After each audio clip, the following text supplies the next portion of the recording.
Welcome back to another episode of the Parking Lot Preview alongside Mike Maynard. I'm Matt Coates. Happy Monday. Hope you guys are getting your week off to a phenomenal start, and hopefully the Harbor Hawks get their week off to an even better start. They big win tonight, traveling to play the Wareham Gatemen. Mike, Wareham Gatemen currently second in the Western Division. We are currently third. However, they're only ahead of us by 2 points, meaning if we get this victory tonight, we will be tied neck and neck for second place in the standings. Yeah, you mentioned it. Wareham coming in 20-13-1. Hyannis coming in 19-13-1.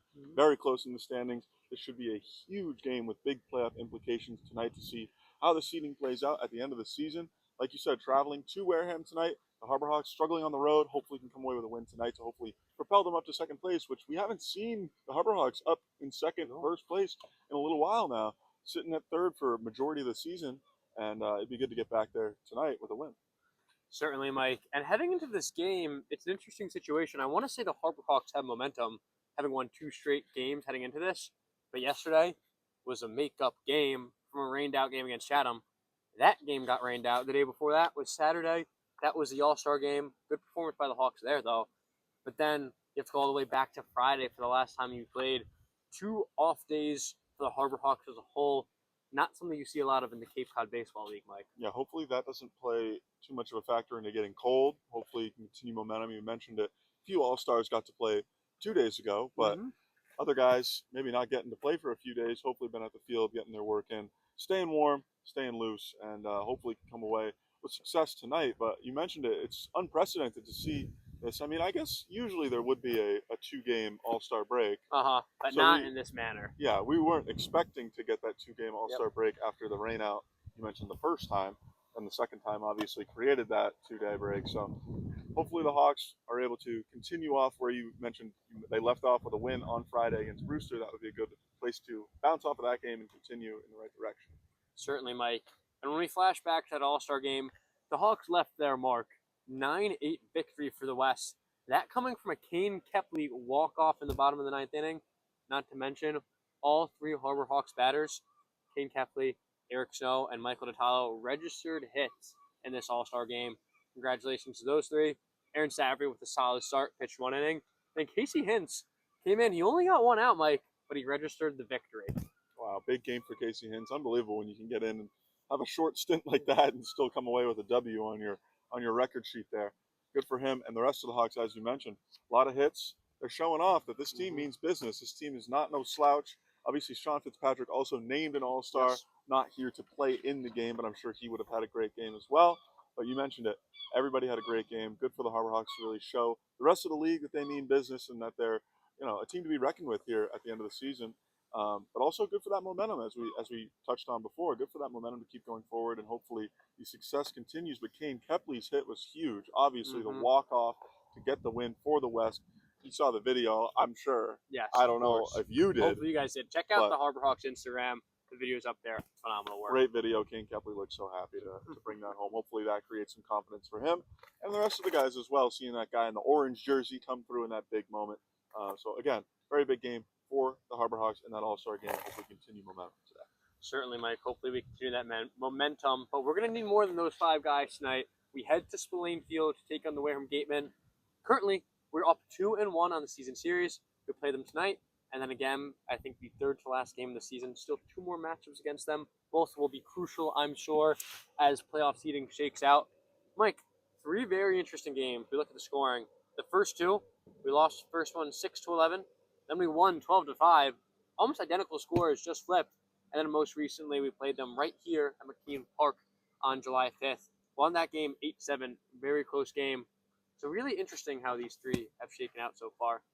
100%. These 2 teams, obviously very close in the standings, have played each other well in games. And also, you mentioned it, some teams, or one team winning big and then one team losing big and then both battling to a close victory for the Harbor Hawks. So definitely interesting. We have no idea how this one's going to play out. But that last time we were in Wareham, that was a long game. Oh, yeah. Struggle for the Harbor Hawks, definitely not their best game, but definitely looking to hopefully get a road win in Spillane or at Spillane Field tonight.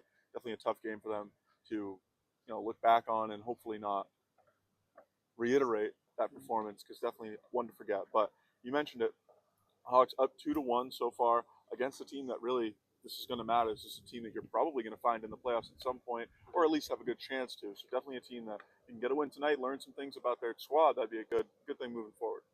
Exactly, Mike. And just a reminder to you guys watching, this year the way the playoff format works is obviously the top four teams in each division make it, but it will be a one-game wild card. So if the season ended today, we would be traveling all the way over the bridge to Wareham as the 3 seed to face the 2 seed in a one-game series.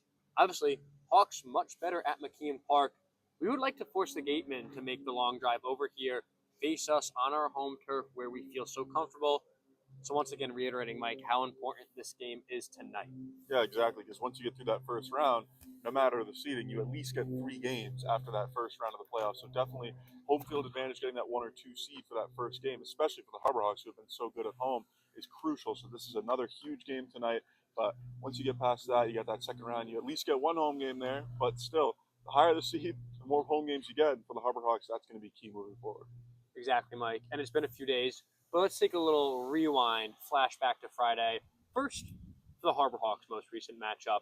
That was against the Brewster Whitecaps in what feels like forever ago, Mike. Yeah. But it was a big 3-2 victory. Talk to me about that game. Yeah, definitely a huge game. They're battling against Brewster. And again, on the road, very impressive. Eddie Pelk really had a great game for himself. 2 RBI, single in the top of the 6th that put us up 3-0. That was huge for him.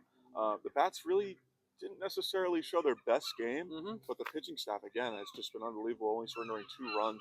Definitely huge for the Harbor Hawks, as we have some Harbor Hawks flying overhead, saying hello to the parking lot preview. Brewster did end up getting those 2 runs late in the game, but obviously the pitching staff able to hold things down. So definitely a big game for the Harbor Hawks to show that they can win those tight games where the pitching staff has really excelled. You know, I can't even remember the last time the pitching staff didn't have a good outing. But it's good to see the Bats, kind of get things going. Not necessarily what they'd hoped for, 3 runs, but definitely you can't complain with a win, and that was a big one there in Brewster. Exactly, Mike. Completely agree. We talked to Mitch Carriger after the game, and he told us we did enough to get that victory. Obviously, he'd like to see more from his offense, but he got the situational hitting from Eddie Pelk there to put up those 2 runs, give us a 3-0 lead, which ended up being crucial because if we were only up 1-0, that home run would have been a walk-off on us in the bottom of the 9th inning there, giving Brewster 2-1 lead, but it didn't happen. We got just enough to get the victory, and the pitching staff obviously dominated once again. Blaine Wink was the starter in that game. 4 innings, 5 strikeouts, no earned. Phenomenal pitcher. We mentioned how consistent he's been for us all year. He did the same there on Friday night. 100%. The pitching staff just continues to excel. Not sure exactly what they're feeding those guys, but it's something good. Those guys are every one of them up and down. You're looking at guys that are coming in. Good starts and good bullpen outings. You mentioned the 2-run homer there in the 9th, but really, you can't really put too much into that. It's a tough pitch. One pitch can really ruin you there, but obviously a great game overall. You pitched, 8 great innings. Yep. It's unbelievable. So definitely hoping to continue off of that one for sure tonight. Certainly. And then we could say the opposite for the Wareham Gatemen. Their game on Friday was a tough loss. Lost 6-3 to the Harwich Mariners. That's a game they're going to try to flip the script there and change things against us tonight. You look back at that game, the Mariners put up 5 runs in the top of the 6th inning, just giving themselves a lead that the Gatemen could not catch up to and surpass there. Tough game. They only put up 3 runs offensively. Unfortunately, their pitching staff didn't shut down the Mariners like we shut down the Whitecaps. Just a tough game for them. However, they got those 2 games to rest and reset, so they're going to look to make a change against us, Mike. Definitely going to be interesting to see how they come out after that tough loss. Obviously, Harwich was struggling there for a bit. Yep. Now, on this show, we've talked about 2 Harwich wins as of late, so Harwich definitely seemed to pick things up, but they pick up a win against Wareham, who's obviously the 2 seed in the West, a team that, on paper probably should have won that game. Yep. Wasn't able to come away with it. So definitely they're looking to bounce back, as you mentioned. 2 off days. Hopefully, they come and play a good game, but hopefully the Harbor Hawks are ready to go as well. As this wind is howling at us on Cape, maybe Wareham weather's a little bit nicer just over the bridge, but we'll see here. Forecast, knock on wood, looks good. Getting cloudy now. I know. We really need to get this game in. Season's dwindling down. There are no more off days. So only time will tell if we get a cancellation. I don't want to find out what the league will do, Mike. Hopefully we don't have to cross that bridge. No pun intended. No, I like that one, though. But when we cross the bridge, we're going to see Zay Gutierrez on the mound for the Harbor Hawks. Slated to make the start last night in Chatham. Will be his 2nd appearance for the Harbor Hawks this summer. Mike, talk to me about Zay. So far, pretty good. out of the gate. 5'10" left-handed pitcher out of Angelo State, which is, if you don't know, D2 program, but unbelievable. They were the D2 runner-up. powerhouse. Yep. Yeah, they were the runner-up this year and ended up winning the national championship last year in D2. So definitely a great program there. But Zay Gutierrez has had a little bit of success. He's only had one outing so far, only went 2 innings, but it's scoreless. I mean, again, we talk about it every time. What else can you really ask for? You know, it's great to just show that you can go out there and not give up any runs. But he had a lot of experience at school. 81 2/3 innings pitched. That's a lot. That's a lot of innings pitched. That's a lot on your arm. I don't know if I could do that over the course of the season and then come play summer ball. Unbelievable. Anyways, a 4.75 ERA, 74 strikeouts and 40 walks for him at school. I mentioned it. He pitched 2 innings earlier this season on the 21st against Bourne and went 2 innings, 2 walks, 2 hits, 1 strikeout, no earned runs. So good for him to get 1 start under his belt, get things going. Hopefully he can continue off of that. And again, put up a goose egg in the score column, which would be unbelievable, continuing off of what the pitching staff has been doing as of late. Yeah, Mike got his feet wet there in that 1 start against Bourne. Only pitched 2 innings. I believe he worked about 45 pitch count. So pretty efficient through 2 innings, especially in your first Cape League start.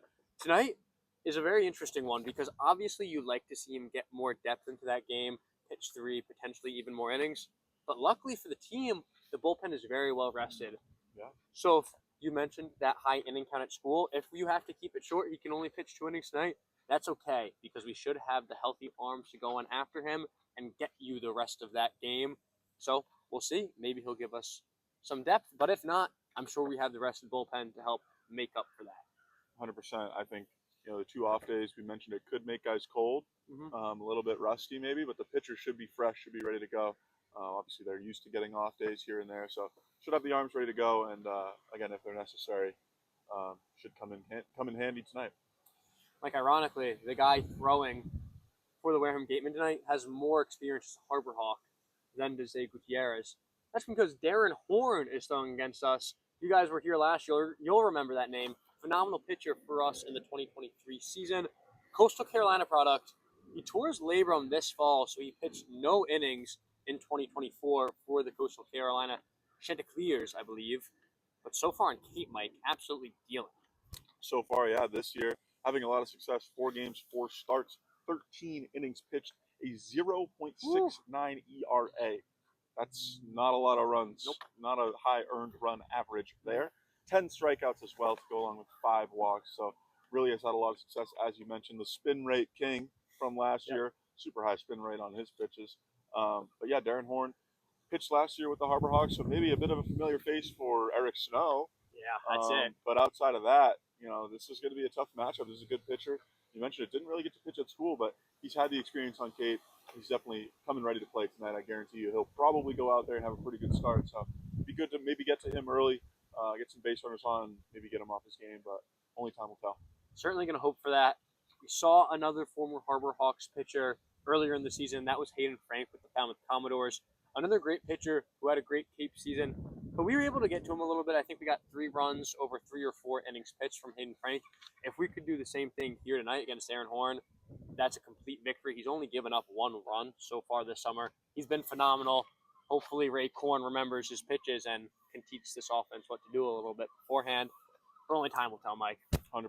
Sorry about the camera shaking, folks. It's very windy out here. I'm a little bit cold, actually. Yeah, the quarter zip coming in handy. You're going to need to put some pants on, switch out of the shorts before heading over the bridge. But yeah, Darren Horn, you mentioned it. Ray Korn does have that relationship with him. Maybe he can give a little bit of a scouting report. Who knows? But yeah, only time will tell. It should be a really good pitching matchup. A guy with not a lot of experience against a guy with a lot of Cape League experience. So, it should be a good one, but hopefully Zay Gutierrez can come out and battle tonight for the Harbor Hawks. Hopefully, Mike. Time for my favorite segment. You know what that means. You know what that is. That's going to be the player of the game portion of this episode. Would you like to go? Would you like me to go? I'll start us off. Please. I'll go with a man who's making a change. Ooh. We talked about this before the show. Yep. I think this could be something. This could be something here, folks. Not sure. But I'm going to go with Cannon Peebles. Cannon Peebles, catcher from Tennessee. Got off to maybe not the start he was looking for. National champ. On Cape. National champ. Maybe didn't get off the start he was looking for on Cape, but has had some success here and there, has had some splash moments. But he made the decision. He's going to change the jersey number, going from 15 to 2. Number 2, hopefully that means 2 home Homers. runs tonight. That'd be pretty cool. Jinx. Anyways, Cannon Peebles switching it up tonight. I like him. I like him to, feel a new mojo, feel new confidence in himself. Maybe he looks at his jersey and goes, you know what? First is the worst, second is the best, and I'm the best. So who knows? What? He can't say he's the best? Was I allowed to say that? Did you hear me say? What? Hell yeah. Oh, that's okay. Sorry, guys. Unbelievable. Anyways, Cannon Peebles, player of the game tonight. You can book it. Number 2, not number 15 anymore. Nope. Hopefully that creates some confidence and some hits and a win for the Hot Rocks. Mike, I love that pick. A little trivia for you guys at home. We have an episode we recorded yesterday. Myself and Jacob Irons. It's in the vault. Somewhere hidden in the vault. Not sure you guys will ever see it, but it's in the vault. And in that episode, I picked Cannon Peebles because he had changed his number as well. Yesterday was supposed to be his first game in the number 2. So I gave Mike, as a good journalist, I shared my information with Mike, let him pick that because I'm copying Jacob Irons' pick from yesterday. Jacob Irons picked none other than Kane Kepley. Heading into the All-Star break, shockingly, Kane Kepley was in a bit of a slump. A guy who arguably has been our best player all season. Didn't have his best stretch of about 5 to 7 games there heading into the All-Star game. Then, on Saturday, went out, got a walk-off for the Western Division team. Like you said, he was smiling, grinning ear to ear, very excited, a guy who loves winning and loves being successful. And I hope he rolls that over into the rest of the Harbor Hawk summer. And he feels that fire, he feels that juice, and goes out and produces in a big way tonight. Look for Kane to give us a few RBIs. I think he's going to have a great game and a great rest of the summer for this Harbor Hawks team. Love that pick. Love it. We got some cars racing behind us. Unbelievable. Anyways, I love that pick. Kane Kepley, as you mentioned, has been one of the best players of the season so far. So definitely looking for him to hopefully get his mojo back, get things going in the right direction, and continue to have a lot of success at the plate and in the field as well. Well, let's see how many hits Kane Kepley has tonight, which will impact your favorite segment, the score prediction. Mike, I'm going to take the reins first on this one. Let me take my sunglasses off. Get serious here for a minute. I don't like when in the season series there's no trend. When I look at these scores, there's not really a trend. I can't look at it and make a science-based prediction here for this game. So I will have to go off 5s. Solely off 5s. In this affair, final score. Hold your horses here. 12-8, Harbor Hawks victory. Unfortunately enough, I think Zay Gutierrez will give up a few runs early. This Harbor Hawks team is going to have to battle, but those bats are going to be electric. Those bats are going to be firing. 12 runs, first time putting up double digits in a bit. And it's going to spark this team for an immaculate 7-game stretch here at the end of the season. Wow. Fire me up, Matt. Unbelievable. I'm going to take my sunglasses off. Get serious. I'm going to change. I'm going to go, you mentioned how there's no real trend. I think there's a little bit of one, though. We saw the first game, obviously, not very close. Second game, not very close. Third game, close. I'm thinking tonight's going to be close. That's the only trend I can see. Now, I do agree. I think the bats will get going tonight. I am going to go, though, 6-5 Harbor Hawks tonight. I think very close game. I think 6 runs for the Hawks. I think Zay Gutierrez is going to have a better start than you're giving him credit for. I think the bats will hopefully be able to get to Darren Horn early. And if not, get to the bullpen because 6 runs would be pretty average for the Cape Cod Baseball League. But if you can have a good outing from your pitching staff, which the Harbor Hawks have had a lot of those recently, you can come away with a win. So I like 6-5 Harbor Hawks tonight. Hyannis needs a win. Not needs, but would really like a win tonight in Wareham against the Gatemen. That would be a big one. And I'm going to predict them to do so by 1 run. Close one. Close and fair. Checking the trends. But I like them to come away with a win regardless. Guys, come to Spillane Field to find out what the final score is and see if Mike and I were correct. And if you can't, catch us right here on YouTube on the Harbor Hawks Baseball Network for the call, or over on Cape League TV on Huddle for that exact same call. Mike, thank you so much for joining us. Fans, thank you so much for watching yet again. We're winding down towards the end of the season. We've done so many episodes, and they're still right here with us. Thank you guys so much. Go Hawks.